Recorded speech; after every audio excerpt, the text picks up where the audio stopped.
GST கவுன்சிலில் மத்திய நிதி அமைச்சர் திரு அருண் ஜேட்லி தலைமையில் பல மாநிலங்களுடைய நிதி அமைச்சர்கள் எல்லாம் கூடி இப்போ ஜிஎஸ்டி வரி எந்த ஸ்லாப்ல விதிக்கப்பட போகிறது அப்படிங்கிற விஷயம் நேற்றைய தினம் முடிவாயிருக்கு.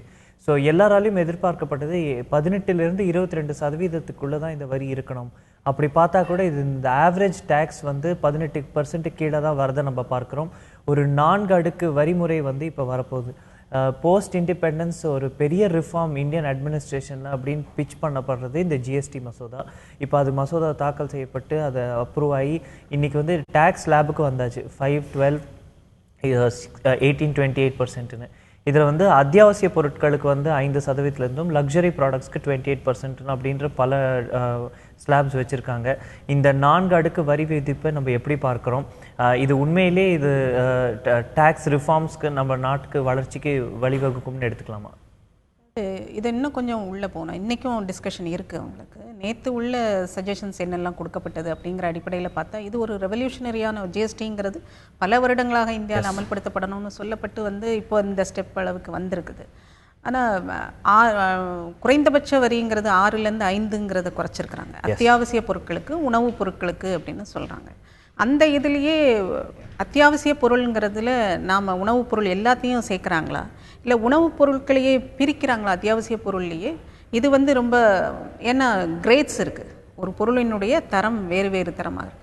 ஒரு அரிசின்னே எடுத்துக்கிட்டால் கூட அதில் பிரியாணி ரைஸ் இருக்குது, இல்லை உயர்தர அரிசி இருக்குது, இன்னும் கொஞ்சம் அடுத்தடுத்த லெவலில் அரிசிகள். இதை உள்ளே போய் பிரிப்பாங்களா? இதை லக்ஸுரி இதுன்னு பிரிப்பாங்க, இது பேசிக்காக உள்ள ரைஸ் ரைட்டு அந்த மாதிரி எதுவும் பிரிவுகள் இருக்கும்னா அது பிரச்சனையாகும். ஒட்டுமொத்தமாக உணவுப் பொருள் அனைத்துக்கும் இல்லை அத்தியாவசிய பொருள் அனைத்துக்கும் 5% அப்படின்னு போட்டால் அது கண்டிப்பாக கன்சூமர் அளவில் அதை ஃபீல் பண்ண முடியும். அந்த விலை குறைப்புங்கிறது எவ்வளோ தூரம் விலைவாசி குறைகிறதுங்கிறது வாங்குபவர்கள் பயனாளிகள் அதை கண்டிப்பாக ஃபீல் பண்ண முடியும். ஆனால் தங்கத்துக்கு 4%ன்னு சொன்னதுக்கு ஒரு எதிர்ப்பு வந்திருக்குது. 4% கூடாது அப்படின்னு. அது இன்னைக்கு என்ன முடிவெடுக்கிறாங்கன்னு பார்க்கணும். நம்ம கூட இதே நிகழ்ச்சியில் தொலைபேசி மூலமாக பொருளாதார நிபுணர் திரு சோமு வள்ளியப்பன் அவர்கள் இணைகிறாரு. Good morning. இன்றைய தினம் ஜிஎஸ்டி பற்றி பெரிய டிபேட் நடந்துட்டு இருக்கும்போது நேர்களுடைய புரிதலுக்காக இந்த ஜிஎஸ்டி மசோதா அப்படிங்கிறது என்ன, இது இந்திய பொருளாதாரத்துக்கு ஒரு பெரிய பூஸ்ட் கொடுக்கும்னு நம்ம எதிர்பார்க்கலாமா? கண்டிப்பா. ஜிஎஸ்டிங்கிறது பல ஆண்டுகள் முயற்சிக்கு பின்னாடி உலக நாடுகள் பலவும் பல 10 ஆண்டுகளுக்கு முன்னாடியே, ஒரு 40-50 ஆண்டுகளுக்கு முன்னாடியே நடைமுறைப்படுத்தின ஒண்ணு இப்பதான் இந்தியா ரொம்ப வேகம் எடுத்து இப்ப சமீபத்துல முடிக்கிற லெவலுக்கு வந்திருக்கிறாங்க. இது முதல்ல பாராட்டப்பட வேண்டிய ஒன்று.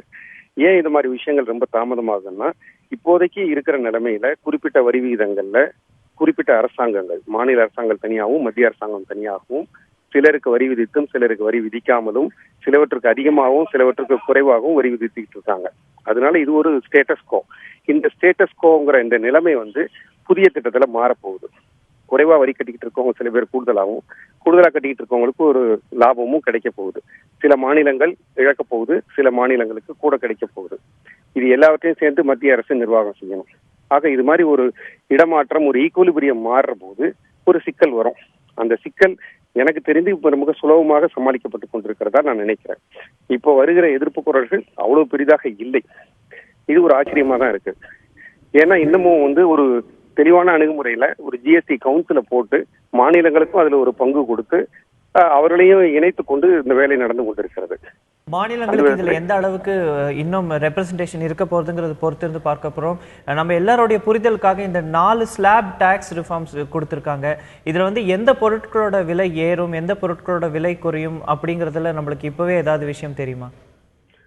இப்ப அவர்கள் கொடுத்திருக்கிறதுல அவ்வளவு குறிப்பாக தெரியாது. பட் அவருடைய அணுகுமுறையிலிருந்து பார்த்தா அவர்கள் உணவுப் பொருள்களை கை வைக்க முடியாது. 2 காரணங்களுக்காக. ஒன்று, எந்த அரசாங்கமும் சாதாரண மக்களை பாதிக்கிற விதமாக புதிய விஷயங்களை செய்யக்கூடாது என்பது நேர்மறையான பார்வை. இன்னொரு பார்வை, எந்த அரசாங்கமும் அவருடைய நலன் சார்ந்தே, அரசியல் சார்ந்தே, ஓட்டுக்கள் சார்ந்தே அந்த மாதிரி விஷயத்தை செய்ய மாட்டார்கள் என்று நம்பலாம். ஒன்று. 2வது, அரசாங்கம் இதை செய்வதற்கான முக்கியமான நோக்கம், தற்போது பல பேர் இந்த வரி விதிப்புகள்ல இருந்து தப்பித்து ஏமாற்றி கொண்டிருக்கிறார்கள். இது வரி விதிக்கப்படாமலே, குறிப்பா எக்ஸைஸ் டியூட்டி நிறைய கட்டாமலே இந்த நாட்டுல எல்லாம் நடந்து கொண்டிருக்கிறது. அவற்றை எல்லாம் மாற்றுகிற நோக்கமாகத்தான் எல்லாரையும் வரி வலைக்குள்ளார கொண்டு வர்றதுக்காக இந்த முயற்சி பண்றாங்க. அந்த விதத்துல இது பெரிய அளவுல ஒரு சாதாரண மக்களுக்கு பிரச்சனை வராமல் இருக்கும் என்று நான் நினைக்கிறேன். ஆனால் நடுத்தர மக்கள் பாதிக்கப்படுவார்கள். இப்போ அந்த சர்வீஸ் டாக்ஸ் கண்டிப்பா 18% ஆக போகுது. முன்னாடி அவங்க உங்க நிகழ்ச்சியில சொல்லிக் கொண்டிருந்த அவர்கள் தோழி சொன்னது போல கூட தங்கம் போன்ற பல விஷயங்களை பற்றி எல்லாம் ஒரு கருத்துக்கள் வந்து கொண்டிருக்கின்றன. சிலருக்கு கண்டிப்பாக இடையில பாதிப்பு இருக்கும்.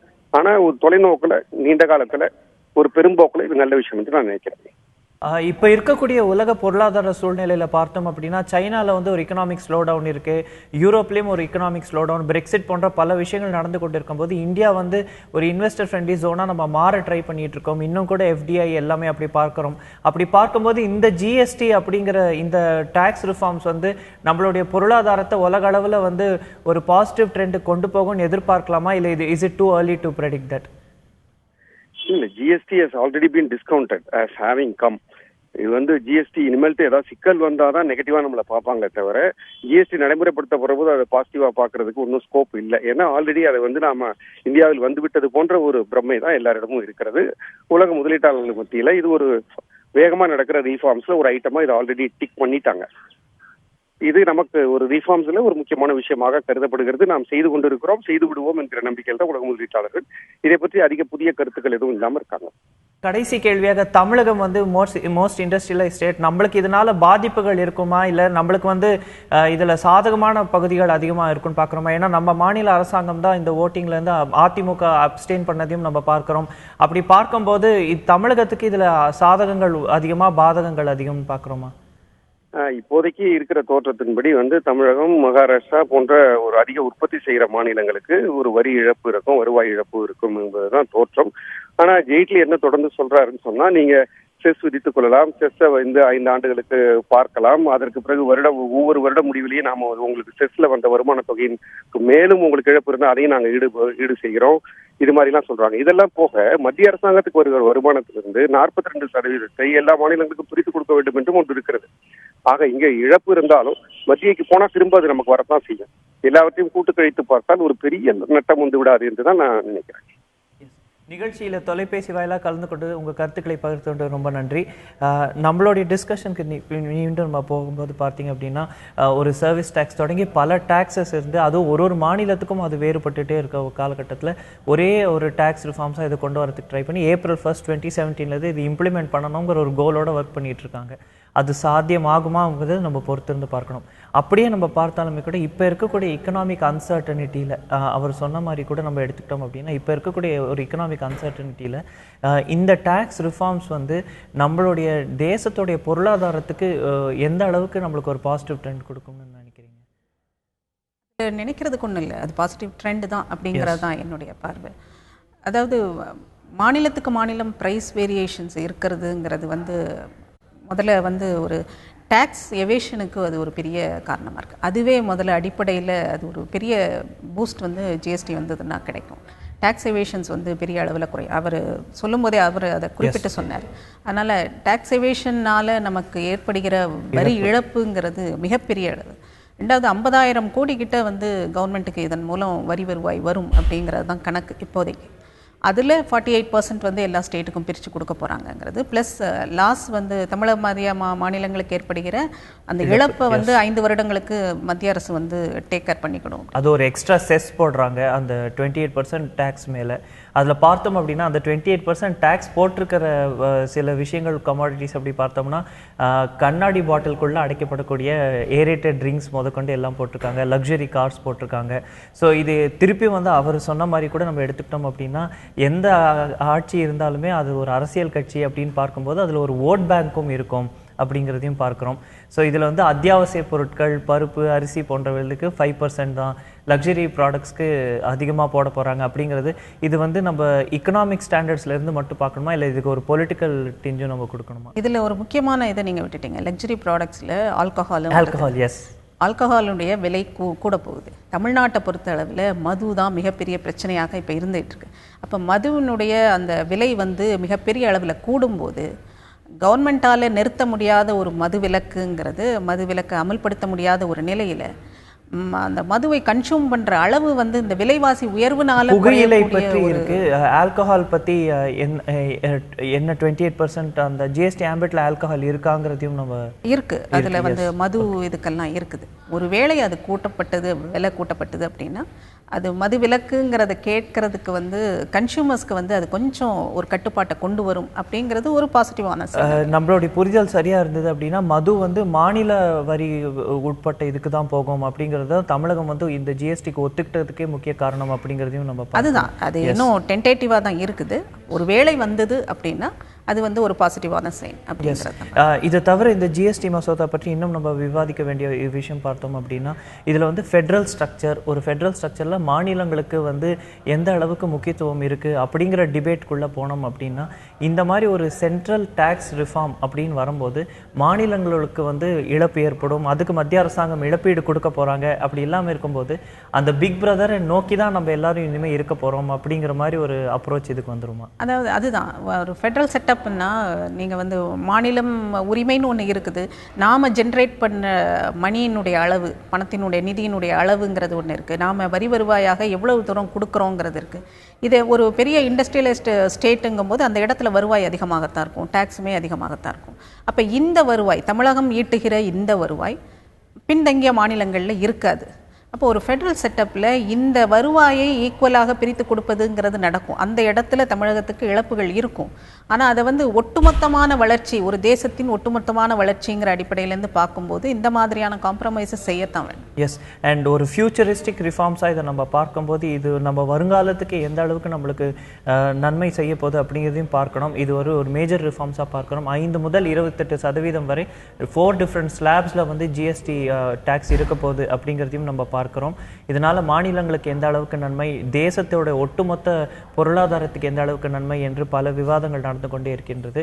ஜிஎஸ்டி கவுன்சிலோட விவாதங்களும் தொடர்ந்து கொண்டே தான் இருக்கு. வரவிருக்கக்கூடிய குளிர்கால கூட்டத்தொடரில் இது நாடாளுமன்றத்தில் சமர்ப்பிக்கப்பட்டு அதோடைய அப்ரூவல் வந்ததுக்கு அப்புறம் April 1, 2017 இது நிலுவைக்கு வரும் என்று எதிர்பார்க்கிறோம். வட இந்தியாவில் பூதாகரமாக வெடித்து கொண்டிருக்கக்கூடிய 1 rank 1 pension அந்த சர்ச்சை குறித்து தான் நம்ம பேச போகிறோம். இதில் பல அரசியல் கட்சி தலைவர்கள் வந்து அவர்களுடைய ஈடுபாடு காட்டுறாங்க அப்படிங்கிறதையும் பார்க்குறோம். அரசியல் ஆக்கப்பட்டு வருகிறதா இராணுவ வீரர்களுடைய பென்ஷன் பிரச்சனை அப்படிங்கிறதையும் கேள்விக்குறியாக வைக்கிறாங்க. அதில் பார்த்தோம் அப்படின்னா தற்கொலை செய்து கொண்ட ஒரு முன்னாள் இராணுவ வீரர், அவருடைய இறுதி சடங்குல கூட மூத்த தலைவர்கள், எல்லா தரப்பு அரசியல் கட்சிகளிலிருந்தும் மூத்த தலைவர்கள் போய் பங்கெடுக்கிறாங்க அப்படிங்கிறதையும் பார்க்குறோம். ஸோ இதில் வந்து சில சர்ச்சைக்குரிய கருத்துக்களும் வைக்கப்படுது. அதில் பார்த்தோம் அப்படின்னா டெல்லி முதல்வர் திரு அரவிந்த் கெஜ்ரிவால் சொன்னது அரசியல் ஆக்க தான் படுது, இது ஒரு இராணுவ வீரருக்காக இது அரசியல் ஆக்குறதுல தப்பில்லை அப்படிங்கிற ஒரு கருத்தும். ஹரியானா முதல்வருடைய கருத்து பார்த்தீங்க அப்படின்னா எல்லை பகுதியில் இருக்கும்போது உயிரிழந்தாதான் அவர்கள் தியாகிகள், தற்கொலை செய்து கொண்டால் இராணுவ வீரர்கள் எப்படி தியாகி ஆவார் என்ற ஒரு சர்ச்சைக்குரிய கருத்து. மத்திய அமைச்சர் VK சிங்குடைய கருத்து பார்த்தீங்க அப்படின்னா இவர் ஒரு காங்கிரஸ் ஒர்க்கர், அதனால தான் அவர் தற்கொலை செஞ்சுக்கிட்டாரு அப்படிங்கிற போல பல விஷயங்கள் வருது. இந்த ஒரு பொறுப்பற்ற பேச்சா நம்ம பார்க்குறோமா? ஒரு உண்மை பிரச்சனையை மறைச்சிட்டு இதை அரசியலாக்கி ஓட் பேங்க் பாலிடிக்ஸ் பண்ணுறாங்கன்னு நம்ம எடுத்துக்கலாமா? இது ஓட் பேங்க் பாலிடிக்ஸ் தான் கிளியராக. இதில் வந்து இவ்வளோ அரசியல் பண்ணியிருக்க கூடாது, பண்ணுவது கடும் கண்டனத்துக்குரியது. நீங்கள் சொன்ன அந்த 3 கமெண்ட்ஸ் எடுத்து பார்த்தீங்கன்னா கெஜ்ரிவால் வந்து உடனடியாக 1 கோடி அனௌன்ஸ் பண்ணியிருக்காரு. அது மிக தெளிவான ஓட் பேங்க் பாலிடிக்ஸ்.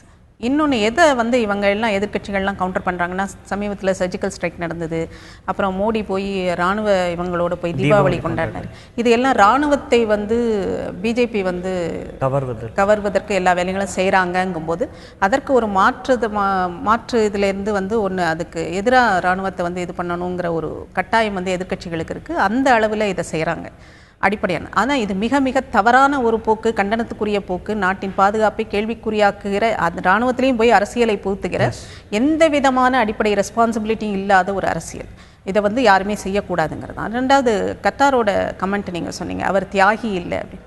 ஏன் அந்த கமெண்ட் வருது அப்படின்னா, தியாகின்னு அவரை அனௌன்ஸ் பண்ணணும் அப்படின்னு சொல்லி காங்கிரஸ்லேருந்து சொல்கிறாங்க. இது என்ன மாதிரியான ஒரு இது? அப்போது ஒரு இராணுவ வீரர் ஆக இது தியாகியை அனௌன்ஸ் பண்ணோன்னு வச்சுக்கோங்க, தற்கொலையை வந்து ஆதரிக்கிற மாதிரி, ஆதரவளிப்பது மாதிரி, உற்சாகப்படுத்துகிற மாதிரி ஒரு நிலைக்கு கொண்டு போய் அது விடும். எந்த ஒரு செயலும் அந்த இதிலேருந்து பார்க்கணுமே தவிர அதில் என்ன அரசியல் ஆதாயம் இருக்குன்னு பார்க்கக்கூடிய அந்த கேவலமான ஒரு அரசியல் தான் இந்த OROPயில் வெளிப்படுது. 2வது பிரச்சனைக்குள்ளே போனோம் அப்படின்னா 40 வருடங்களாக இது பிரச்சனை இருந்துகிட்டே இருந்தது. இந்திரா காந்தி காலத்திலேருந்து இது நடக்குது. கடந்த UPAயில் கூட இதை கன்சிடர் பண்ணவே இல்லை.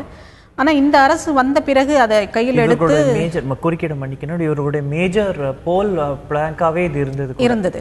ஏன்னா அது பல வருட கோரிக்கை. அதை வந்து முந்தைய அரசுகள் கண்டுகொள்ளாத போது இந்த அரசு வந்து அதை செய்கிறாங்க, அதுக்கு கிரெடிட்டை வந்து ஓன் பண்ணுறாங்க, அதை ஓட் பேங்காகவும் மாற்ற பார்க்குறாங்க. ஒரு விஷயத்தை நீங்கள் செஞ்சுட்டு அதை ஓட் பேங்காக கிரியேட் பண்ணுறதுங்கிறது வேறு, செய்யாமல் அதில் நெகட்டிவ் அரசியல் பண்ணி ஓட் பேங்கை இது பண்ணுறதுங்கிறது வேறு. ரெண்டுக்குமான வித்தியாசம் இருக்குது. அந்த வகையில் ஓஆர்ஓபியை இம்ப்ளிமெண்ட் பண்ணிவிட்டு அவங்க ஓட் பேங்க்கு இதை பண்ணுறாங்க. ஆனால் அதில் இம்ப்ளிமெண்ட் பண்ணுறதுல பல பிரச்சனைகள் இருக்குது. 1 லட்சம் பேருக்கு மேலே இந்த மாதிரி. ஆனால் கேப் எவ்வளோ வருதுன்னு பார்த்தீங்கன்னா ரொம்ப அதுதான் என்னோட அடுத்த கேள்வியாகவே இருந்தது. இதில் இவ்வளோ அரசியல் நடந்து கொண்டு இருக்கும்போது நம்ம பார்த்தோம் அப்படின்னா இராணுவத்துக்காக தேசத்துக்காக பாடுபட்ட வீரர்களுக்கு நம்ம கொடுக்கக்கூடிய பென்ஷன் மரியாதை இவ்வளோதானா அப்படின்னு ஒரு 23,000 ரூபாயோ 25,000 ரூபாய் ரேஞ்சில் அவருடைய பென்ஷன் இருக்கும்போது ஒரு 3,000 to 5,000 rupees தான் கேப் ஓஆர்ஓபி இம்ப்ளிமெண்ட் ஆனதுக்கப்புறம். அது கிடைக்கலைங்கிறதுக்காக ஒரு இராணுவ வீரர் தற்கொலை செய்யக்கூடிய அளவுக்கு இன்னைக்கு அவங்கள நம்ம மதிக்கிறோமா அப்படிங்கிற கேள்விகள் வைக்கப்படுது. இப்படி சொல்லப்படாத இன்னும் எத்தனையோ துயரங்கள் ராணுவ வீரர்களுக்கு இருக்கலாம். இல்லை, அது வந்து இந்த தற்கொலையை அவ்வளவுதான் மதிக்கிறோமா, மரியாதை இல்லாதனால அவர் தற்கொலை பண்ணிட்டாருங்கிற அந்த ஆர்குமெண்ட் சரியானது இல்லைன்னு நான் பார்க்குறேன். தற்கொலை நடந்திருக்கக்கூடாது, அவர் பண்ணியிருக்கக்கூடாது. ஏன்னா ஆல்ரெடி அவர் வந்து 23,000 அவருக்கு பென்ஷன் போயிட்டுருக்கு, 28,000 ஓஆர்ஓபிக்கு பிறகு வரணும், 5,000 தான் கேப். அந்த 5,000 வரலைங்கிறதுக்காக தற்கொலைங்கிறது எந்த வகையிலும் சரியான ஒரு லாஜிக்கலான ஒரு இதாக தெரியலை. அவருக்கு என்ன டிமாண்ட்ஸ் இருந்தாலும் என்ன தேவைகள் இருந்தாலும் அது வந்து சரியான முடிவு அல்ல. அதுவும் ஒரு ராணுவ வீரராக இருந்தவருக்கு அந்த வகையில் அது கண்டனத்துக்குரியது. தற்கொலைங்கிறது எந்த வகையிலையும் அரசியல் பண்ணக்கூடிய ஒரு விஷயம் இல்லை. அவருடைய தற்கொலையை கூட இப்போ வந்து இன்வெஸ்டிகேஷனுக்கு உட்படுத்தப்படும்னு பார்க்கிறோம். அவரே தற்கொலை செய்து கொண்டாரா இல்லை யாரும் வந்து அவருக்கு இன்ஸ்டிகேட் பண்ணாங்களா? அப்படி அவர் எழுதின லெட்டருக்கும் அவர் தற்கொலை செய்து கொண்ட காலத்துக்கும் நடுவில் வந்து பார்த்தோம் அப்படின்னா டைம் கேப், இது எல்லாத்தையுமே இப்போ இன்வெஸ்டிகேட் பண்ணிட்டு இருக்காங்க. அது மாதிரி நிறைய இது வந்து அதில் போகுது. ஏன்னா அது வந்து ஏற்றுக்கொள்ளத்தக்கதாக இல்லை, எந்த அடிப்படை இதுல இருந்தும் அது ஏற்றுக்கொள்ளத்தக்கதாக இல்லை. வெறும் 5,000த்துக்காக அவர் ஒன்றுமே கிடைக்காம வறுமையில் வாடிக்கிட்டு இருந்தாருன்னா கூட அந்த மாதிரி ஒரு நிலைக்கு அவர் தள்ளப்பட்டாருங்கிறது சொல்லலாம். 23,000 வாங்கிட்டு இருக்காரு, 28,000 வரணும் ஓஆர்ஓபிக்கு பிறகு, அது வரலைங்கிறது தான். இதில் பேங்க்குக்கும் அரசாங்கத்தினுடைய கைட்லைன்ஸுக்குமான அந்த இது புரிதல் இல்லை, சரியான கைட்லைன்ஸ் இல்லாதனால அந்த கால்குலேஷனில் மிஸ் ஆகுது 1 லட்சம் பேருக்குங்கிற மாதிரி சொல்கிறாங்க. இது வந்து அவர் பரிக்கர் சொல்லியிருக்க மாதிரி ஒரு 2 மாத இடைவெளியில் இந்த தவறுகள்லாம் சரி செய்யப்படும் சொல்ல, அப்படித்தான் இதை அணுக வேண்டுமே தவிர ஒட்டுமொத்தமாக ஒருத்தர் இறந்து போனாரு தற்கொலை பண்ணினா அந்த பிணத்தின் மீது நின்று அரசியல் செய்வதுங்கிறது மிக மிக ஒரு இழிவான அரசியல். இப்போ அரசாங்க தரப்புல இருந்து நம்ம இதை பார்த்து இது அந்த கோணத்தில் டிஸ்கஸ் பண்ணோம் அப்படின்னா நீங்க சொன்ன மாதிரி மத்திய அமைச்சர் திரு மனோகர் பாரிக்கர் வந்து கூடிய விரைவில் இதுக்கு தீர்வு காணப்படும் அப்படிங்கிறாரு. நம்ம இவங்க எடுத்திருக்கக்கூடிய டிசிசிவ் ஸ்டெப்ஸையும் நம்ம பார்க்கிறோம். இது வரைக்கும் வந்து ஒரு கன்சிடரபிள் அமௌண்ட் வந்து இம்ப்ளிமெண்ட் பண்ணியிருக்காங்க, அது எல்லாருக்கும் போய் சேர்ந்திருக்கு. நீங்க சொன்ன மாதிரி பிரதமர்ல இருந்து பல தலைவர்கள் வந்து அரசாங்கத்தில் இருந்து ஆர்மிக்கு அவுட்ரீச் கொடுக்குறாங்கிறதையும் நம்ம பார்க்கிறோம். இது வந்து ஒரு ரெஸ்பான்சிபிள் கவர்மெண்ட் ஆக்ஷன் மட்டும்தான் அப்படின்னு பார்க்குறோமே, இல்லை அதில் கூட ஒரு ஆளும் கட்சியோடைய அரசியல் அப்படின்னு? கண்டிப்பாக ஆளும் கட்சிங்கிறது ஆளும் அரசுன்னு இருந்தா கூட அது அடிப்படையில் ஒரு அரசியல் கட்சி அடுத்து ஆட்சிக்கு எப்படி வர்றதுங்கிறதுக்கு தான் ஒவ்வொரு நிர்வாக ரீதியாக பண்ணுகிற ஒவ்வொரு செயலும் அடுத்த ஆட்சிக்கு வருவதற்கான ஒரு இதுதான், ஒரு இன்வெஸ்ட்மெண்ட் மாதிரி தான். அந்த வகையில் ஓஆர்ஓபியும் கூட இவர்கள் திட்டத்தை முன்னெடுத்து இம்ப்ளிமெண்ட் பண்ணியிருந்தாலும் அது அடுத்த தேர்தல் அரசியலில் அதை ஒரு ப்ளஸ் பாயிண்ட்டாக கிரெடிட்டாக அவங்க ஓன் பண்ணுவாங்க. அதனால் அந்த இதை வந்து நம்ம தவறுன்னு சொல்ல முடியாது.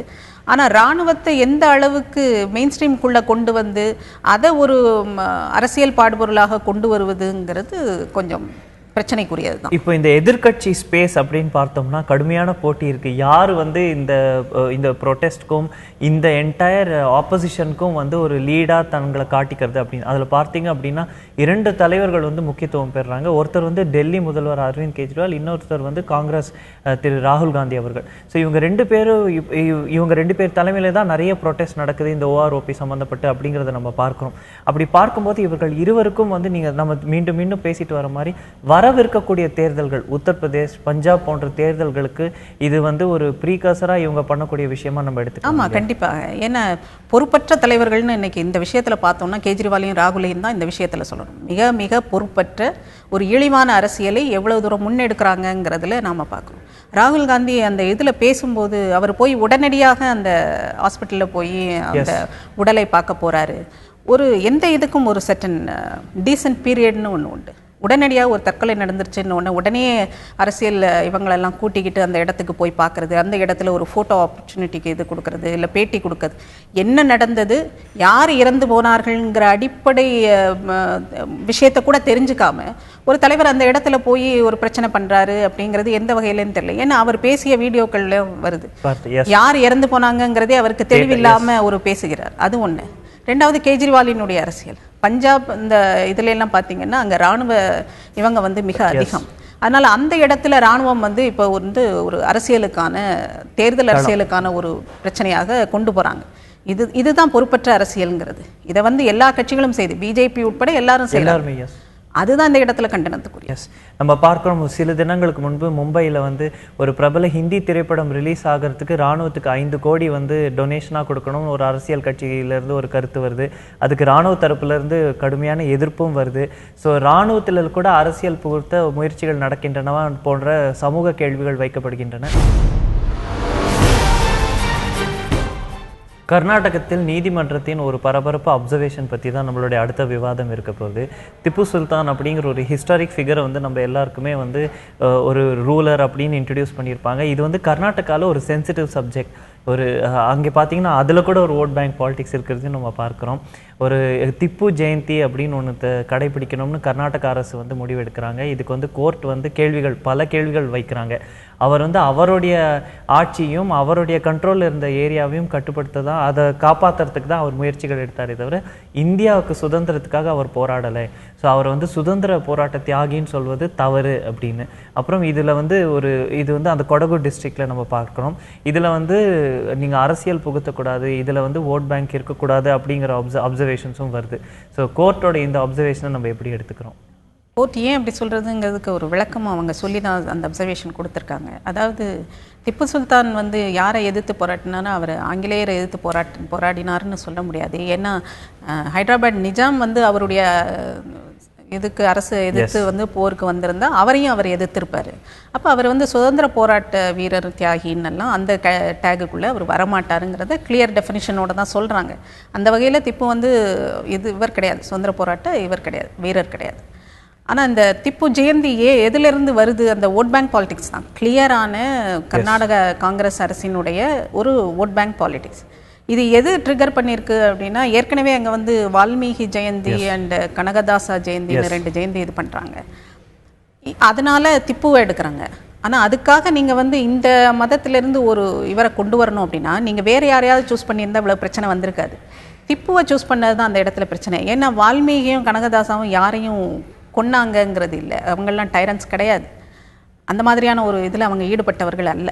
அதனால் அந்த இதை கொண்டு வரும்போது அது ஓட் பேங்க் பாலிடிக்ஸாக இருந்தாலும் மக்களினுடைய எதிர்ப்பை வந்து அந்த இடத்துல அது கொண்டு வரல.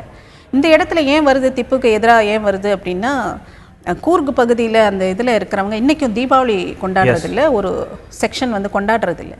ஏன் அப்படின்னா 600 பேருக்கு மேலே திப்பு வந்து ஒரு பர்டிகுலர் கம்யூனிட்டியை சேர்ந்தவங்களை வந்து படுகொலை செய்தார் அப்படிங்கிறது இருக்குது. அப்போது அந்த இடத்துல பல பேரை வந்து அவர் அந்த ஏரியாவிலேருந்தே விரட்டி விடுகிறார். அது வந்து மலபார் பகுதி வரை வந்து அந்த இது நீள்கிறது, அவருடைய அந்த படுகொலைகளுடைய இது. அப்போ ஒரு அரசராக அவர் எப்படி செயல்பட்டாருங்கிறது, அரசராக தான் அவரை பார்க்க முடியும். ஒரு சுதந்திர போராட்ட இவராகவோ இல்லை ஆங்கிலேயரை எதிர்த்து வீரதீர செயல் புரிந்த ஒரு மன்னராகவோ அவரை பார்க்க முடியாது. அந்த வகையில் அரசராக செயல்படும்போது அவர் அனைத்து சமூகத்தினருக்குமான அரசியல் இல்லை, அவர் ஒரு மதத்தை பரப்புவதற்கான ஒரு அரசராக இருந்தார்னு சொல்கிறதற்கான கிரவுண்ட்ஸ் அத்தனையும் இருக்குது. ஏன்னா ஒரு கம்யூனிட்டியை படுகொலை செய்கிறார். மலபார் வர பல இவங்களை வந்து இந்த இதுலேயே இருக்காதீங்க, ஒன்று இதுக்கு மாறுங்க, இல்லைன்னா நீங்கள் வெளியில் போங்கன்னு சொல்லி விரட்டி விடுகிற ஒரு நிலை இருக்குது. அதனால் கூர்க் பகுதியில் போன வருஷம் ஒரு இந்த திப்பு ஜெயந்திக்காக அதை ஆதரித்து ஒரு ஊர்வலம் போது அதில் பிரச்சனை வருது. மக்கள் வந்து அதை எதிர்த்து ஷூட் அவுட் ஆகி ஒருவர் இறந்தே போகிறார். அந்த அளவுக்கு அந்த இடத்துல லோக்கலில் மக்களுடைய எதிர்ப்பு வந்து இருக்குது. இதையெல்லாம் சேர்த்து பார்த்து தான் அந்த பிரச்சனையை பார்க்கணுமே தவிர தனியாக ஒரு சோஷியல் சைட்ல இருந்து பார்த்து பேசணும் அப்படின்னா ஹிஸ்ட்ரி அப்படிங்கிறது இதை விட்டுட்டு ஒரு இப்போ கூட இதெல்லாம் சென்சிட்டைஸ் பண்ணுறது கூட ஒரு வருத்தத்துக்குரிய விஷயமா பார்க்குறோம் இல்லையா? ஏன்னா இதில் வந்து என்ன பாடம் கற்பிக்கலாம் அப்படிங்கிறத மறந்துட்டு திருப்பியும் இதில் கூட ஒரு மதத்தையும் ஒரு அரசியலையும் புகுத்தி அதைத்தான் திரும்ப சொல்கிறது. அந்த ஓட் பேங்க் பாலிடிக்ஸுங்கிறதே இழிவான வார்த்தைங்கிறதோட தான் சேர்த்து தான் நாம் பார்க்கணும். எந்த ஓட் பேங்க்கு நீங்கள் ஒன்று கிரியேட் பண்ணுறீங்கன்னாலே நீங்கள் அப்பீஸ் பண்ண பண்ண ஆரம்பிக்கிறீங்க, தவறுகளை வந்து சரின்னு சொல்லி ஒரு அரசியல் அடையாளம் கொடுக்க பார்க்குறீங்க. அப்போ அது ஜாதி அரசியல் ஆகட்டும், மத அரசியல் ஆகட்டும், இன அரசியல், எல்லா ஓட் பேங்க் பாலிடிக்ஸுமே நெகட்டிவான ஒரு நிலையிலிருந்து தான் முன்னெடுக்கப்படுகிறது அரசியல் கட்சிகளால். அதனால் அது அனைத்துமே வந்து கண்டனத்துக்குரியது. அந்த வகையில் இந்த அரசியலும் வந்து மிக தவறான ஒரு சரித்திரமே மாற்றி எழுதப்பட வேண்டுமோ அவசியம் என்னங்கிறது தான். ஒரு ஹிஸ்டாரிக்கல் ஃபிகர்ஸ் வந்து வரலாற்றிலிருந்து யாரும் மறைச்சிட முடியாது. ஆனா உண்மையான வரலாறு இங்க எழுதப்படுகிறதாங்கிறது, அதுலயும் அரசியல் புகுந்து வரலாற்றை எப்படி எழுதுறாங்கிறதையும் நாம பாக்குறோம். வரலாற்றில் எது உண்மை எது பொய்ங்கிறதே ஒரு பெரிய அதுவே அரசியல் புகுந்து சீரழிக்காத இடமே இல்லைங்கும் போது நீங்க திரும்ப அந்த இதெல்லாம் வந்து முன்னெடுத்து கொண்டு வந்து இதுல வந்து கட்டபொம்மனையும் இப்ப பேசுறாங்க. திப்பு சுல்தான் சுதந்திர போராட்ட வீரர் இல்லை அப்படின்னு சொன்னா கட்டபொம்மனும் அப்படி கிடையாது அப்படின்னு. ஒரு வகையில் அது சரியான ஒரு வாதம் தான், ஆமான்னு தான் நாம ஏத்துக்கணும். இதை ஏத்துக்கிட்டோம்னா அதையும் ஏத்துக்கொள்ள. ஆனால் அந்த வாதங்கள் வைக்கும் போது இதை வந்து சென்சிபிளா இன்னைக்கு டிபேட் பண்றதுக்கு தயாரா இருக்காங்க. இல்ல, அந்த மாதிரியான பிளாட்ஃபார்ம் கிடையவே கிடையாதுங்கிறது தான். நாம பெரிய அளவில் பேசுறோம், கருத்து சுதந்திரம் பேசுறோம், எல்லாமே பேசுறோம். ஆனா இருவேறு மாற்று கருத்துக்களை வைக்கிறதுக்கான பிளாட்ஃபார்ம் வந்து எப்போதுமே வந்து ஒரு வோலட்டைலான கிரவுண்டா தான் இருக்கு. ஏதாவது ஒரு செக்ஷன் மிரட்டப்படுகிறது, இல்ல இன்னொரு செக்ஷன் மிரட்டப்படுகிறது. எவ்வளவு தூரம் மாற்று கருத்துக்களை உள்வாங்குறோம், ஒரு இன்டெப்தான ஒரு அனாலிசிஸ் எப்ப நடக்குது அப்படிங்கிறதுக்கான பிளாட்ஃபார்ம் பெரிய அளவில் உண்மையிலே கருத்து சுதந்திரம் எந்த அளவுக்கு இருக்கு. சென்சிட்டிவ் சப்ஜெக்ட்ஸ் அப்படின்னு எடுத்துக்கிட்டா அந்த சென்சிட்டிவ் சப்ஜெக்ட்ஸை புரிந்து கொள்ள அளவுக்கு இங்க நம்ம எல்லாருக்குமே பொறுமை இருக்கா அப்படிங்கிற கேள்வி மக்களுக்கு இருக்க பொறுமை, அரசியல் கட்சியினருக்கு இல்லைங்கிறது தான். எஸ், ஏன்னா அதுதான் இப்போ பேஸா பார்க்கிறோம். இதே மாதிரி இன்னொரு ஒரு முக்கியமான கோர்ட் அப்சர்வேஷன் பார்த்தோம் அப்படின்னா, மனைவி வந்து ஹஸ்பண்டையோ இல்லை அவர்களுடைய இன்லாஸையோ வந்து நான் தற்கொலை செய்து கொள்வேன் என்று மிரட்டினால் அது விவாகரத்துக்கு வழிவகுக்கிறதுக்கு தப்பில்லை அப்படிங்கிற மாதிரி கோர்ட் அப்சர்வ் பண்றாங்க. ஸோ இதுலேயே கூட நம்ம பார்த்தோம் அப்படின்னா மனைவி வைஃப் அப்படின்னு மட்டும்தான் சொல்லப்பட்டிருக்கு. ஆண்கள் கணவர்கள் வந்து தற்கொலை அதை பற்றி மென்ஷன் பண்ணல. ஸோ அப்படி பார்க்கும்போது நம்ம என்ன பார்க்கணும் அப்படின்னா, ஸோ அதாவது threatening through divorce, threatening to suicide வந்து கேன் அமௌண்ட் டு டிவோர்ஸ் அப்படின்னு பார்க்குறோம். அதாவது கோர்ட் இந்த மாதிரி அப்சர்வேஷன்ஸ் கொடுக்கும்போது எந்த வழக்கை விசாரிக்கும் போது அந்த அப்சர்வேஷன் வருதுங்கிறது தான் அடிப்படை. ஒவ்வொரு வழக்கும் இன்னொரு வழக்கிலிருந்து வித்தியாசப்படும். அப்போ தற்கொலைன்னு நாம் எடுத்துக்கிட்டா கூட நீங்கள் சொல்லும்போது மனைவி தான் தற்கொலை இந்த எமோஷனல் த்ரெட் விடுவாங்களா, கணவர்களுக்கு இல்லையா அந்த மாதிரி அழுத்தங்கள்னா இருக்குது. ஆனால் கம்பேரிட்டிவில் எது பர்சன்டேஜ் ஜாஸ்தி அப்படிங்கிறது, இந்தியாவில் மனைவிகளுக்கு தான் அந்த அழுத்தம் ஜாஸ்தி, அந்த சதவிகிதம் அதிகம். அதனால் நாம் அந்த பார்வையிலேருந்து பார்க்குறோம். ஆனால் அதில் ஆண்களும் அடக்கம். அது அவங்களுக்கு அந்த இது நடந்து அநியாயம் நடக்குது, அவங்க அந்த மாதிரியான ஒரு இதுக்கு போகிறாங்கன்னா அவங்களுக்கும் இந்த இது அப்ளை ஆகுங்கிறது தான். ஆனால் ஒரு சூசைடுங்கிறது ஒரு மனைவியாக இருக்கிறவன் எந்த சந்தர்ப்பத்தில் சொல்கிறா, நிஜமாவே மிகப்பெரிய ஹராஸ்மெண்ட்டுக்கு உள்ளாகி சித்திரவதைகளுக்கு உள்ளாகி அவன் அந்த சூசைடுங்கிற ஒரு முடிவை எடுக்கிறான்னா அது வந்து மிரட்டலா வராது. குறுக்கீடு மன்னிக்கணும், நீங்க சொன்ன மாதிரி இந்த கேஸ் பார்த்தீங்க அப்படின்னா ஒரு அஃபேர் இருந்தது, அதை கண்டுபிடிக்கிறாங்க அப்படிங்கிறப்போ வரக்கூடிய ஒரு த்ரெட்டா பார்க்குறோம். பல விஷயங்களை நம்ம பார்க்குறோம். டவுரி, இது போன்ற மாமியார் கொடுமை, அது போன்ற விஷயங்கள்ல வந்து ஒருவேளை அவங்க சூசைடுக்கு த்ரெட்டன் பண்ணா அப்போ கூட டிவோர்ஸ்க்கு போகிறதுக்கான இது இருக்கு. ஆனால் அப்பவும் கூட அந்த மாதிரி ஹராஸ்மெண்ட்டில் இருக்கும்போது கூட ஒரு கணவருக்கு ஒரு அஃபேர் இருக்குது அப்படின்னா அந்த உறவிலிருந்து வெளியில் வந்து தைரியமாக தனக்கான ஒரு வாழ்க்கையை உருவாக்கி கொள்வதற்கு தான் நாம் பெண்களை பழக்கணுமே தவிர அந்த உறவுக்குள்ளேயே இருந்து பிடிக்காத கணவனை வந்து என்னோட சேர்ந்து தான் வாழணும்னு எனக்கு அந்த மனைவிங்கிற உரிமை இருக்குன்னு சொல்லி ஒரு பதிலுக்கான ஒரு ஹராஸ்மெண்ட்டை கொடுக்கறதுங்கிறது எந்த வகையிலும் சரியானது அல்ல. அதனால் அந்த இடத்துல கூட அந்த தற்கொலைங்கிற அந்த மிரட்டல் வந்து சரியானது இல்லை. நான் தற்கொலை பண்ணிப்பேன், என்டையர் ஃபேமிலியை வந்து நான் உள்ள அனுப்புவேன்னு சொல்கிறது வந்து எந்த வகையிலும் சரியில்லை. ஒரு சைடு அநியாயம் பண்ணினால் கூட நீங்கள் அந்த உறவிலேருந்து வெளியில் வரணும். அதுதான் சரியான தீர்வாக இருக்க முடியுமே. அது ஆணாக இருந்தாலும் பெண்ணாக இருந்தாலும் உறவிலிருந்து வெளியில் வர்றது தான் சரி. அதுக்கான கிரவுண்ட்ஸ் எல்லாம் இருக்குது. டிவோர்ஸுங்கிறது அந்த அடிப்படையில் உருவாக்கப்பட்டது தான். அதை பயன்படுத்தாமல் நான் அந்த உறவுக்குள்ளே தான் இருப்பேன், நீ வந்து எனக்கு கட்டுப்பட்டு எனக்கு என்ன பிடிச்சே ஆகணும் அப்படிங்கிற கட்டாயம் சமூக கட்டாயங்களால உறவுகள் வந்து இன்னைக்கு நடக்குதா அப்படிங்கிற கேள்வி. அதிலிருந்து கொஞ்சம் மாற்றம் வரணும்னா முதல்ல யார் பாதிக்கப்படுறாங்களோ அவங்க எப்படி நடக்கணுங்கிறதுக்கும் ஒரு இது இருக்கு. சரித்திரம் தொடங்கி குடும்பங்கள் வரை பல விஷயங்கள்ல சோஷியல் ரிஃபார்ம்ஸ் வேணுங்கிற மாதிரி தான் நம்மளோட டிஸ்கஷன் போயிட்டு இருக்கு. தமிழகத்தில் திருப்பரங்குன்றம் இடைத்தேர்தல், தஞ்சாவூர் அரவக்குறிச்சி தொகுதிகளுக்கான தேர்தல், நெல்லித்தோப்புக்கான இடைத்தேர்தல், இந்த பரபரப்பு வந்து ஆரம்பிச்சாச்சு. எல்லார் தரப்புல இருந்தும் வேலைகள் சுறுசுறுப்பாக நடந்துட்டு இருக்கிறத பார்க்குறோம். அதில் பார்த்தோம் அப்படின்னா எதற்காக இந்த தேர்தல்கள் தள்ளி வைக்கப்பட்டு ரத்தானதோ மீண்டும் அது போன்ற விஷயங்கள் நடக்க ஆரம்பிக்கிறத நம்ம பார்க்குறோம். நேற்றைய தினம் தஞ்சாவூர் தொகுதிக்கு உட்பட்ட இடத்துல பைபாஸ் ரோட்டில் வந்து ஒரு 50 லட்சம் கிட்டத்தட்ட பிடிப்படுது. அதுக்கு இன்னும் அக்கௌண்ட் பண்ணல அப்படிங்கிற விஷயங்களும் வருது. ஸோ மீண்டும் ஒரு ஃப்ரம் ஸ்க்ராச் ஆரம்பிக்கிறாங்களோ அப்படிங்கிற ஒரு பயம் தான் வருது. ஸோ அப்படி இருக்கும்போது இந்த தேர்தலும் பிளாட் ஆகிடுமோ அப்படிங்கிற ஒரு அச்சம் இருக்கு இல்லையா? அந்த மாதிரி அச்சத்துக்கெல்லாம் அங்கே இடம் இருக்கிற மாதிரி தெரியல. ஏன்னா போன தடவை இப்படிப்பட்ட பணத்தின் அளவு மிகப்பெரியது. அதுவே தேர்தலை தடுத்து நிறுத்தலை, எந்தவித மாற்றங்களும் அதில் இல்லை. தேர்தல் நிறுத்தப்பட்டு மீண்டும் அனௌன்ஸ் பண்ணப்பட்டு ஒரு கேப்பில் நடக்குதே தவிர களத்தில் அதே வேட்பாளர்கள் அதே பணப்புழக்கம் எல்லாம் தான் நாம் பார்க்க போகிறோங்கிற மாதிரி தான் தெரியுது. ஒன்று மக்கள் ஒத்துழைக்கணும். இந்த மாதிரி பணப்புழக்கத்தை வந்து தடுப்பதற்கு மக்கள் தான் சரியான இதாக இருக்கும். தன்னோட பணம் கொடுக்க வரும்போது அதை வெளிப்படுத்துவது, இல்லை வாங்க மறுப்பது, இல்லை சரியான நபர்களுக்கு நாங்களே தேர்ந்தெடுத்து ஓட்டு போட்டுக்கிறோம்னு சொல்கிறது, இந்த மாதிரி ஒத்துழைப்பு வந்து மக்கள்கிட்டேருந்து வரணும். கண்காணிப்பு, தேர்தல் ஆணையம் கண்காணிக்குது, காவல்துறை கண்காணிக்குது, எல்லாரும் கண்காணிப்பில் தான் ஈடுபடுறாங்க. ஆனால் பணம் பிடிக்கப்பட்டால் மாத்திரம் இவ்வளவு பிடிக்கப்பட்டதுன்னு சொல்கிறாங்களே தவிர அது எங்கிருந்து வந்தது, யார்கிட்ட கொடுக்குது, அந்த ட்ரெயில் வந்து சரியான தகவல்கள் இல்லைன்னு சொல்கிறாங்க. எவிடன்ஸ் இல்லாமல் பேச முடியாதுன்னு. எவிடன்ஸ் இல்லாமல் இவ்வளவு பணப்புழக்கம் நடக்குதுங்கிறதே அடிப்படையில் நிர்வாக கோளாறுன்னு தான். ஆக தொட்டு தொட்டு பார்த்தீங்கன்னா எல்லாமே அடிப்படையில் எந்த சிஸ்டமும் சரியாக ஒர்க் பண்ணாத மாதிரி தான் இருக்குது. அப்போ இதில் மேலே மேலே வந்து நாம் அப்ஜெக்ஷன்ஸை சொல்லிகிட்டே இருக்கலாம், விமர்சனங்களை சொல்லிகிட்டே இருக்கலாம். ஆனால் எந்தவித நடவடிக்கையும் இல்லைங்கிறது தான் இந்த இதில் ஒரு தவறு நடக்கிறது. அந்த தவறுடனே நம்ம வாழ்ந்துடுறோங்கிற மாதிரி தான் ஆயிடுது. இதில் எல்லாருமே இப்போ இந்த தேர்தல் பற்றி பேசும்போது வேட்பாளர்கள் அதெல்லாம் பேசுகிறாங்க. நம்ம இதை வந்து ஒரு மாற்று கோணத்தில் கொஞ்சம் யோசித்து பேசினோம் அப்படின்னா, இந்த தேர்தல் வந்து தமிழக அரசியல் எந்த அளவுக்கு முக்கியத்துவம், இதுல வந்து பெரிய அளவுக்கு வந்து நம்ம பார்த்தோம் அப்படின்னா 2 பெரிய திராவிட கட்சிகளுக்கு இடையே பெரும் போட்டி பார்க்கிறோம். இதர கட்சிகள் எல்லாருமே போட்டிடுறாங்க, அதுல மாற்று கருத்து இல்லை. ஆனாலும் பார்த்தோம் அப்படின்னா இந்த தேர்தல் வந்து தமிழக அரசியல்ல வந்து ஒரு மாற்றத்துக்கோ இல்லை தமிழக அரசியல்ல வந்து ஒரு அடுத்த ஸ்டெப்புக்கோ அந்த மாதிரி ஒரு இண்டிகேட்டர் தேர்தலால இது இருக்காது அப்படின்னு பார்க்கிறோமா, இல்லைன்னா இந்த தேர்தல் முடிவுகளால ஏற்படக்கூடிய ரெப்பர்கஷன்ஸ் ஏதாவது நம்மளால ஃபோர்ஸி பண்ண முடியுமா? இன்னும் பெரிய மாற்றம் வந்துரும்னு எனக்கு தெரியல. நீங்கள் என்ன அடிப்படையில் கேட்குறீங்கிறது எனக்கு இப்போ இங்கே பார்த்தோம் அப்படின்னா ஒரு மக்கள் நல கூட்டணி நேற்றைய தினம் திரு வைகோ அவர்கள் சொல்றாரு, விஜயகாந்த் அவர்களுக்கு நாங்கள் ஆதரவு கொடுக்க மாட்டோம் அப்படிங்கிறாங்க. அவங்க கட்சியிலேருந்து லாஸ்ட் மினிட்ல போட்டிடுறாங்க. இன்னும் பல குழப்பங்கள் தான் தமிழக அரசியல் கடத்தில் இருக்கு அப்படிங்கிறத பார்க்குறோமா, இல்லைனா இது வந்து ஒரு தெளிவை நோக்கி தமிழக அரசியலுக்கு ஒரு தெளிவை கொடுக்கறதுக்கான ஒரு தேர்தலாக இல்லை? தமிழக அரசியலுக்கு தெளிவு இல்லை, தெளிவில்லாத குட்டையாக தான் தமிழகம் இருக்கிறது. 2 பிரதான கட்சிகள் தாண்டி வேறு எந்த கட்சியும் தெளிவான ஒரு நிலைப்பாடை எடுத்து இந்த இதை வந்து தேர்தல்களை சந்திக்கிறதுங்கிறது ஒரு சுணக்கம் இருந்துகிட்டே இருக்குது. அது மக்கள் நல கூட்டணி மிகப்பெரிய குழப்பம், 4 பேரும் 4 இடத்துக்கு இழுக்கிறாங்க, 4 திசைக்கு இழுக்கிறாங்கங்கிற மாதிரி தான் இந்த இடைத்தேர்தலை பொறுத்த அளவில் இருக்குது. ஈவன் அசம்பிளி எலெக்ஷனில் கூட அவங்க கொஞ்சம் ட்ராக் பண்ணி வந்தால் கூட ஓரளவுக்கு ஒரு ஃபார்ம் ஸ்டாண்ட் எடுத்து இதுதான் எங்கள் நிலைப்பாடுன்னு நின்ன மாதிரி இருந்தது. ஆனால் இடைத்தேர்தல் அவர் இந்த கேப்புக்குள்ள அசம்பிளி எலெக்ஷனுக்கும் இடைத்தேர்தலுக்குமான இந்த குறுகிய கால இடைவெளியிலேயே அவர்களுக்குள் பல குழப்பம், பல நிலைப்பாடுகள், பக்கத்து மாநிலத்தில் ஒரு இது இங்கே ஒரு இதுங்கிற மாதிரியெல்லாம் நிலைப்பாடுகள் நம்ம பார்க்குறோம். அப்போ அந்த கூட்டணி வந்து அவ்வளவு தூரம் ஜெல் ஆகலைங்கிறது ஒரு முக்கியமான இது. இது மக்கள்கிட்ட ஒரு மெசேஜை கொண்டு போய் சேர்க்குது. இரண்டாவது, அந்த இடத்தில் போட்டியிடுகிற பாமக, பாஜக போன்ற கட்சிகள் அவங்களாம் ஒரு நிலைப்பாடு எடுத்து போகிறாங்க. ஆனால் எவ்வளவு தூரம் அந்த இடத்துல அவங்களுடைய பிரச்சாரம் இருக்கும், எந்த இதை வச்சு அவங்க பிரச்சாரம் பண்ணுவாங்க, எவ்வளோ தூரம் எஃபெக்டிவாக இருக்கும், மக்களை எவ்வளோ தூரம் இவங்க போய் ரீச் பண்ண முடியுங்கிறதெல்லாம் கேள்விகளாக இருக்குது. ஆனால் இந்த தடைகளை தாண்டி போட்டியிட்டு தான் அந்த தடைகளை தாண்ட முடியும்.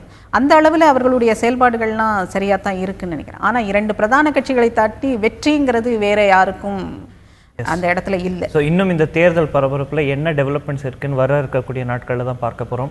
நேற்றைய தினம் இன்னொரு ஒரு முக்கியத்துவம் வாய்ந்த ஒரு விஷயம் பார்த்தோம் அப்படின்னா, சென்னையில் காவல்துறையிலேருந்து வந்திருக்கக்கூடிய ஒரு முக்கிய அறிவிப்பு, சீனியர் சிட்டிசன்ஸ்க்கு வந்து பாதுகாப்பு கொடுக்கறதுக்கு கவனம் செலுத்தப்படும். சீனியர் சிட்டிசன்ஸ்க்கு எதிராக நடக்கக்கூடிய தாக்குதல்கள், தவறுகள் இதெல்லாம், ஏன்னா தனியாக வீட்டில் இருக்காங்க ஒருத்தங்க அப்படின்னா அவங்கள திருடிட்டு அவங்கள கொலை பண்ணி இந்த போன்ற விஷயங்கள் நிறைய ரிப்போர்ட் ஆகிட்டு இருக்கிறது. சீனியர் சிட்டிசன் சேஃப்டி செக்யூரிட்டிக்கு நம்ம வந்து முக்கியத்துவம் கொடுப்போம் அப்படின்னு பேசியிருக்காங்க. ஸோ அப்படி பார்க்கும்போது how safe are senior citizens அப்படிங்கிறது அதாவது 2 விதமாக பார்க்கலாம். Social point of view and law and order அந்த இதில் பார்க்கலாம்.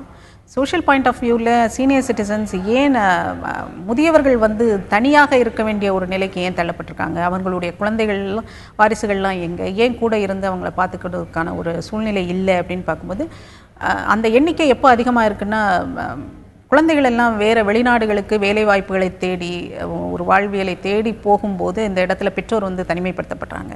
அதில் ஒரு கணவரோ மனைவியோ இறந்த பிறகு அந்த சிட்டிசன் வந்து தனியாக இருக்க வேண்டிய ஒரு நிலைக்கு.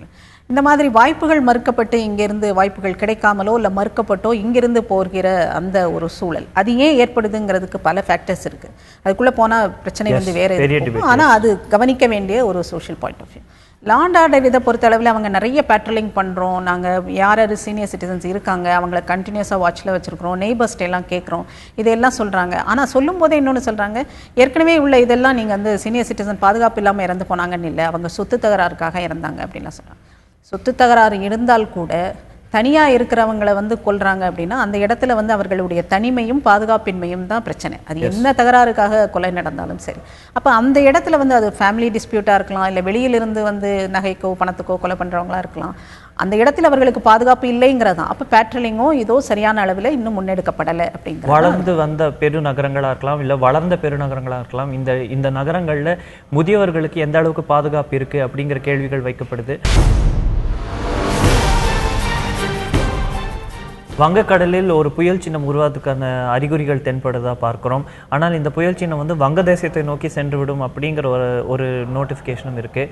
ஸோ நம்மளுக்கு மழை வருமே தவிர பெரிய ஆபத்து இருக்காது அப்படின்னு பார்க்குறோம். ஆனால் வருங்காலத்தில் ஒரு புயல் வந்தால் அதை சமாளிக்கக்கூடிய அளவுக்கு நம்மக்கிட்ட திறன் இருக்கா அப்படிங்கிற கேள்விகளும் இருக்குது. பிரதமர் நேற்றைய தினம் ஒரு 10 அம்ச திட்டத்தை அறிவிக்கிறார். ஏன்னா புயல் மட்டும் இல்லாமல் பூகம்பம் போன்ற பல பேரிடர்கள் நடக்கும்போது இந்தியா, சைனா, நேபாள் போன்ற நாடுகள் தான் அதிகமாக பாதிக்கப்படுது. ஆசிய கான்டினென்ட்டில் தான் நிறைய விஷயங்கள் நடக்கிறதையும் நம்ம பார்க்குறோம். ஸோ புயல் இதெல்லாம் தாண்டி இப்போ மழை பெய்யுது அப்படிங்கிறத தாண்டி பேரிடர்களுக்கு நம்ம தயாராக இருக்கோம்னு நினைக்கிறீங்களா? தமிழ்நாடு எவ்வளவு தூரம் தயாராக இருக்குங்கிறது எப்போவுமே ஒரு இன்னை வரை கேள்விக்குறியா. தமிழ்நாடு, இந்தியாவே எந்த அளவுக்கு தயாராக இருக்கு? ஆனால் இந்தியான்னு வரும்போது கொஞ்சம் முயற்சிகள் எடுத்துகிட்டு இருக்காங்க. தமிழகம் சமீபத்தில் தான் அந்த வெள்ளத்தில் அனுபவம் வாழ்ந்துருக்கு. அதை தாண்டி நாம் எவ்வளோ தூரம் அதை அவசரமாக முன்னெடுக்கிறோங்கிறது தான். அந்த அடிப்படையில் கம்பேரிட்டிவ்லி தமிழகம் இன்னும் அந்த அளவுக்கு வரல, எந்த நடவடிக்கையும் எடுக்கலைங்கிறது தான். ஆனால் இந்த குறிப்பிட்ட அந்த இது உருவாயிருக்குது எப்படி அப்படின்னா, ஏஷியா அண்ட் பசிபிக் ரீஜன் சார்ந்து அதை வந்து முன்னெடுக்கிறாங்க. 3 நாள் கருத்தரங்கு நடக்குது. அதில் ஒரு 10 அம்சம் ஒரு டிசாஸ்டர் மேனேஜ்மெண்ட்டுக்கு, எனி பேரழிவு வந்து எப்படி ஹேண்டில் பண்ணுறது, எப்படி சமாளிப்பதுங்கிறதுனால. அதனால் வருவதற்கு முன்னால் எப்படி பாதுகாக்கணுங்கிற அந்த 10 அம்சம் வந்து சரியானதாக இருக்கிறது. அதாவது கட்டமைப்புகள், அடிப்படை கட்டமைப்புகள் வந்து பேரழிவுகளை தாங்கக்கூடியதாக இருக்கணும். அது ரோடாகட்டும், ஏர்போர்ட் அந்த இதாகட்டும், இல்லை ஒரு கம்யூனிகேஷன் இதாகட்டும், எல்லாமே வந்து பேரழிவுகள் போது கட்டாகாமல், அது பாதிப்புக்கு உள்ளாகாமல் எப்படி கட்டுமானத்தை எப்படி செய்கிறது அப்படிங்கிறது ஒன்று. 2வது, இதில் பெண்கள் வந்து ஒவ்வொரு பேரிடருக்கு பின்னும் வந்து பெண்கள் வந்து பேரிடரின் போது அதை நல்லா சமாளிக்கிறாங்க. அதற்கு பின்ன அதிலிருந்து அவங்க மீண்டு வருவது மிக விரைவாக மீண்டு வருகிறார்கள்ங்கிற ஒரு இதை அப்சர்வ் பண்ணியிருக்காரு.